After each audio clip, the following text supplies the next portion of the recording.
بسم اللہ الرحمن الرحیم۔ آج کا سوال ہے کہ قضا نمازوں کے لیے اذان اور اقامت کا کیا حکم ہے؟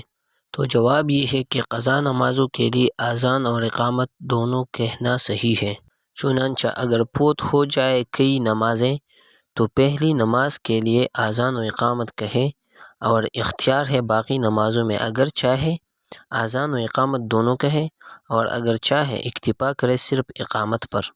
احناف اور حنابلہ کے یہی مسلک ہے۔ دوسرا مسئلہ یہ ہے اگر چند نمازیں قضا ہو جائیں تو پہلی نماز کے لیے اذان و اقامت دونوں کہے، اور بقیہ نمازوں میں اختیار ہے خواہ اذان و اقامت دونوں کہے یا صرف اقامت کہہ لے۔ امام محمد سے منقول ہے یہ کہ پہلی نماز کے علاوہ بقیہ نمازوں کے لیے اقامت ضروری کہنی چاہیے۔ مشائخ نے امام ابوبکر رازی رحمہ اللہ سے نقل کیا ہے کہ یہی قول شیخین کا بھی ہے، اور مناسب ہے کہ اذان و اقامت باوضو کہیں۔ چنانچہ اگر اذان کہی بلا وضو تو جائز ہے، اور مکروہ ہے اقامت کہنا بغیر وضو کے، اور اذان کہنا ناپاکی کی حالت میں مکروہ ہے۔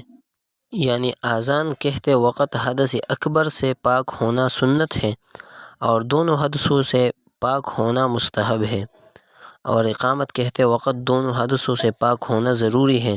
چنانچہ اگر حدث اکبر کی حالت میں کوئی شخص اذان کہے تو مکروہ تحریمی ہے، اور اس اذان کا لٹانا مستحب ہے۔